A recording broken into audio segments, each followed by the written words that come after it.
pour le groupe UDR. Merci Madame la Présidente. Ma question s'adresse à Monsieur le ministre de la Défense et des Armées. Monsieur le ministre, à Bruxelles, les 27 chefs d'État se sont réunis pour discuter de la défense européenne et de son financement, un an après le lancement des négociations sur le programme EDIP et dans le contexte du changement de présidence aux États-Unis. Côté pile, ce programme prétend instaurer une préférence européenne en matière de défense, ce qui constituerait une avancée face à la domination américaine sur les achats d'armements européens. Côté face, la France semble bien seule à défendre une autonomie stratégique face à des partenaires qui préfèrent financer leurs achats d'armements américains avec l'argent des contribuables européens. Pendant ce temps, la Commission européenne pousse son agenda vers une Union européenne de la défense, malgré l'absence de fondement dans les traités. Derrière ce slogan se cache une menace pour notre souveraineté et notre base industrielle de défense. Vous affirmez adopter une position pragmatique, préférant ne rien faire plutôt que de mal faire. Pourtant, accepter qu'un tiers des composants d'un projet européen proviennent des États-Unis, au risque de compromettre nos exportations, n'est-ce pas un nouveau renoncement ? La souveraineté ne se négocie ni ne se partage, surtout pour une puissance nucléaire comme la France. Il y a 70 ans, la France de De Gaulle a su dire non à la communauté européenne de défense. Aujourd'hui, alors que les traités garantissent que la politique de défense précède les seuls États, la Commission européenne avance sans aucune légitimité pour mettre à mal notre souveraineté sur ce sujet vital.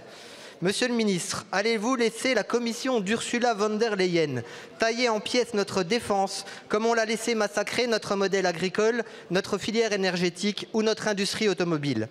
Allons-nous laisser le fruit de décennies d'investissement de l'État dans sa défense être dissous dans un marché mou européen à domination américaine?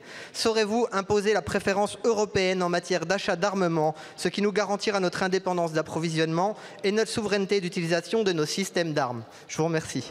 Merci beaucoup. La parole est à Monsieur Sébastien Lecornu, ministre des Armées. Merci beaucoup, Madame la Présidente de l'Assemblée nationale, Mesdames, Messieurs les députés, Monsieur le député. Peut-être redire, en repartant de nos propres intérêts, qu'est-ce que nous cherchons à faire effectivement à Bruxelles dans cette discussion. La première des choses, la défense est et restera une compétence des États membres. Et toutes les initiatives qui peuvent être menées ne le font que par l'expression des souverainetés des pays, d'où l'objet d'ailleurs de la réunion stratégique qui a eu lieu lundi dernier. La deuxième des choses, qu'on le veuille ou non, quelles que soient nos convictions politiques ici, l'Union européenne est déjà un marché unique, un marché commun. Or, nos industries de défense, elles ont besoin de financement, elles ont besoin de simplification, elles ont besoin d'accompagnement. Et vous le voyez, il y a 3 ans, vous aviez des initiatives à Bruxelles qui émergeaient au titre de la taxonomie, considérant qu'au fond, produire des armes, c'était mal, voire sale. Et les mêmes, 3 ans plus tard, nous expliquent qu'on ne produit pas assez vite, ce qui veut bien dire que les outils communautaires doivent nous permettre d'accélérer la production en Europe. Et après, la troisième des choses, évidemment, c'est les discussions en cours, sur lesquelles, je le disais à l'instant à Madame la députée, il y a un consensus à trouver avec les différentes capitales. Alors, je suis heureux de vous entendre parler de préférence européenne.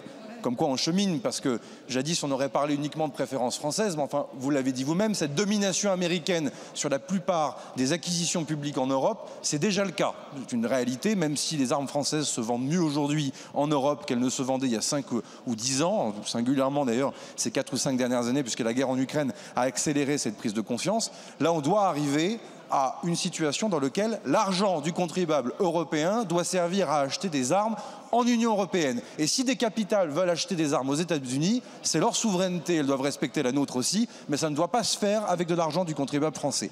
Ça veut donc dire que le bon deal, en mauvais français, c'est non seulement un nombre de composants suffisamment important dans la conception de l'arme, et surtout, vous ne l'avez pas dit, que cette arme soit de conception européenne. Et avec ce critère-là, on aura donc bel et bien une protection de nos outils communautaires et de notre souveraineté. Merci beaucoup, Monsieur le Ministre. La parole est à Monsieur Marc de Florian pour le Rassemblement national.